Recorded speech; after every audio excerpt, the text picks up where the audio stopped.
आपके विचारों पूरे समाज ने जगह पर एक ही जाजम मत बनाने वाला पूज्य तन सिंह जी की 101वीं जयंती मत आयोजित हो कार्यक्रम केड़ा दी था। तन सिंह जी तो बोंगे कद काठियाली मूर्ति स्मारक को आज हो उद्घाटन के मौके मत क्षत्रिय समाज के हाथ 36 कौम का नैना मोटा मिनक आज दिखा एक जाजम मत है। नमस्कार रोम रोम हूँ थोरो देसी पत्रकार देसी दिग बिगर ब्रेक लाइक सिर मत अंगूठो टेक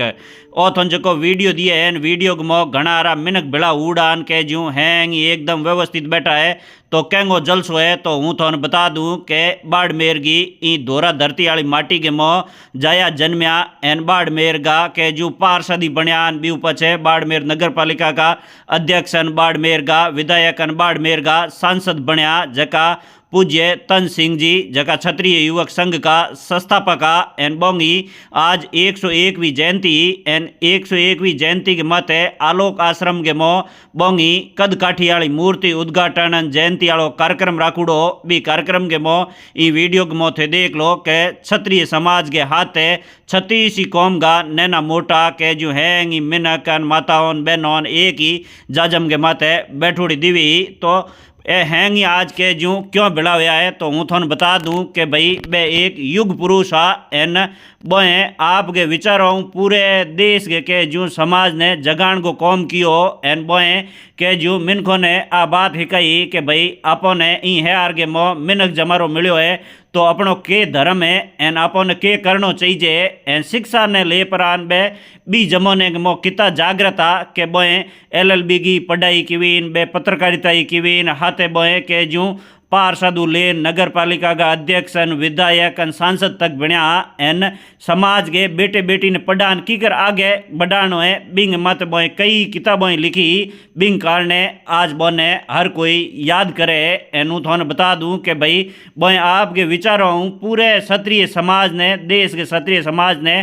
कोई नैनो मोटो नहीं हम जन हैंगो नहीं एक जाजम मत बनाया एन बोए जकी एक जाजम मत बनाया भी जाजम के मत है आज 37 कौम का ई वीडियो के मोते देख लो के सॉन्ग छराने वाले लेन खेत में कौम करने वाले लेन स्कूल में पढ़ने वालों टाबर नैनान मोटा बे हैंगी हैं कितना ही मोटा अफसर है तो हैंगी आज बोंगी जयंती के अवसर के मत है एक ही जाजम मत बैठा दिखा यानी वीडियो के मोते देख लो के बाड़मेर का प्रियंका जी विधायक मैडम बोए ही आज बोने याद कर परान ए जका क्षत्रिय युवक संघ का जका भगवान सिंह जी रोल साहब सर है बंकनऊ आशीर्वाद लियो हो तो लारे ई वीडियो के मो बोंगी जीवनी ने ले परान अलग अलग मिन के बातों कही है थी बोंगी बातों सुन लो। क्षत्रिय संघ की स्थापना के बारे में आपने अभी सुना 1946 में उसकी स्थापना की। पूज्य श्री के हृदय में ये पीड़ा थी और उन्होंने क्षत्रिय संघ की स्थापना की। तब उनके मन में ये भी पीड़ा रही होगी कि मैं मेरे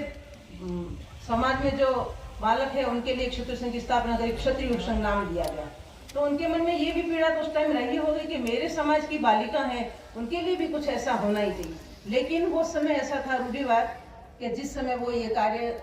करने के लिए मन में जरूर ठानी होगी लेकिन वो कार्य उनसे नहीं हो पाया था क्योंकि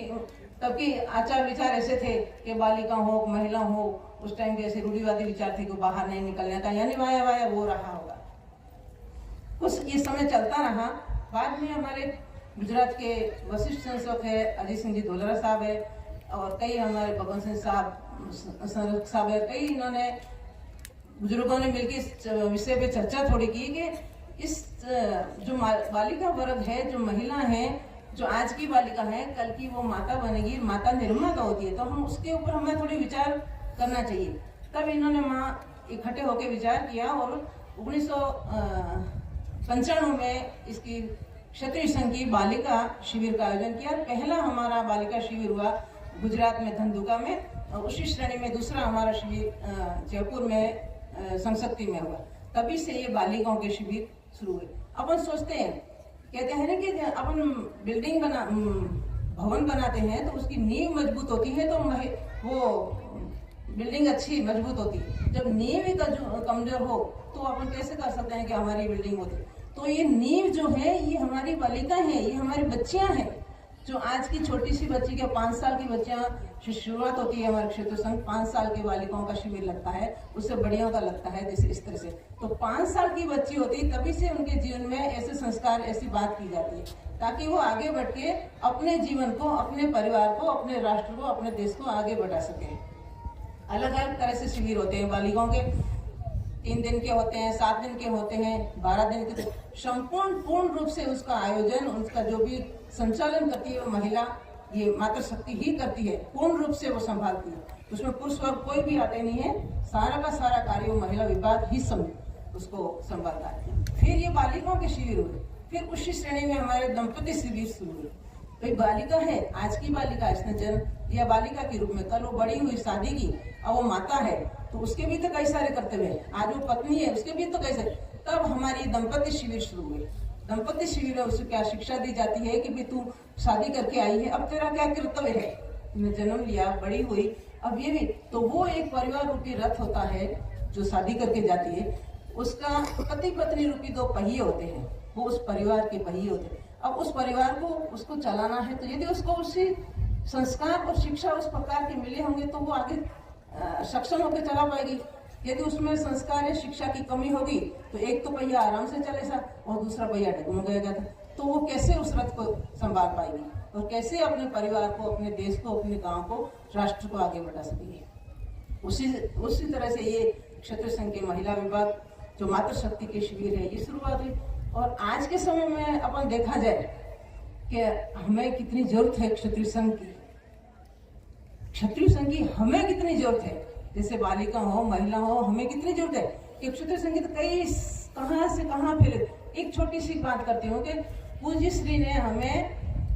क्षत्रिय संघ परिवार दिया है। आप सोचो कि कोई भी कोने में हम जाए, गुजरात, महाराष्ट्र, कहीं भी जाएं, लेकिन कहाँ हम जन्मे हो, गुजरात में जन्मे हो, राजस्थान में जन्मे हो, महाराष्ट्र में कहीं भी जन्म जाओ, लेकिन कहीं भी जाते हैं तो ऐसा भाव होता है कि जैसे मेरी ये बहन, मैं कई महीनों के बाद में इससे आके वापस मिली है। वो भाव क्षत्रिय संघ के परिवार में है और वो भाव इस तरह बालिकाओं के अंदर दिया जाता है। यानी वो इतने बड़े परिवार का मेंबर होकर संभाल सकती है, तो अपने छोटे से परिवार को तो आराम से संभाल पाएगी। ससुराल में शादी करके जाएगी तो आराम से संभाल पाएगी।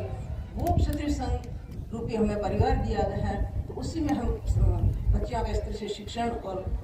ये संस्कार शिक्षण दी जाती है। आज के समय में बालिकाओं को कितनी जरूरत है, अपनों को कितनी जरूरत है, आप सब जानते हैं, हम सब जानते हैं कि समय के साथ में हमारी बालिकाओं में शिक्षण बहुत है। ये नहीं कि आज का शिक्षण है, शिक्षण तो है और जरूरत भी है। हमारी बालिका पढ़ती है, आगे बढ़ी है, कई क्षेत्रों में हमारी बालिका बहुत आगे है, लेकिन शिक्षण के साथ में संस्कार भी उतने ही जरूरी है। अच्छी बात है, आप शिक्षा ले रहे हो, आपको कॉलेज स्कूल अच्छी मिल जाएगी, आप अच्छी शिक्षा ले रहे हो, लेकिन संस्कार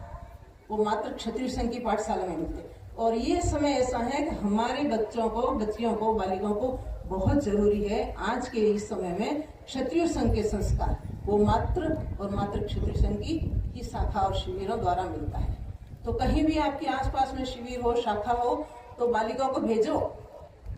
आपको ऐसा लगता है कि हमारे खून में ही संस्कार है ना, अपन क्षत्रिय के घर में जन्मे हैं तो हमारे खून में तो वो है संस्कार, लेकिन आज की ये जो धूड़ उड़ रही है पश्चिम की संस्कृति की जो हमारे ऊपर आ रही, उस थोड़ी सी धूड़ को हटाने का काम कर रहा है और वो काम कर रहा है क्षत्रिय संघ। हम परिवार में वो काम नहीं कर सकते क्योंकि हमारी बच्चियां पढ़ती है, बाहर आती है, जाती है, हम शहर में नौकरी करते हैं, वहां रहते हैं, अकेलापन होता है। दादा दादी, नाना नानी जो पहले संयुक्त कुटुंब हुआ करते थे वो अब नहीं रहा। तो ये एक क्षत्रिय संघ ऐसी संस्कार में कर्म प्रणाली है, हमारी बालिकाओं में उच्च कोटि के संस्कार देती है कि तू क्षत्राणी है तो तेरा क्या धर्म है, तेरा क्या कर्तव्य है, तू माता है तो माता निर्माता है। आपके सबके सामने उदाहरण है, माताओं के निर्माता जीजाबाई को ले लो, कई सारे है उदाहरण हमारे समाज में इस क्षत्रिय गुण में। तो वो क्षत्रिय संघ ये एक कार्य कर रहा है कि आज की बालिका कल की माता है, बालिका ही विशेष रूप से अपने जीवन में संस्कारित होगी तो आने वाली पीढ़ियों में ऐसे उच्च कोटि के हमारे महंत, जैसे युग पुरुष श्री पूज्य श्री ने जन्म लिया, ऐसे ही विभूतियां हमारे कुल में जन्म लेगी। इसी के साथ जय संस्कृति।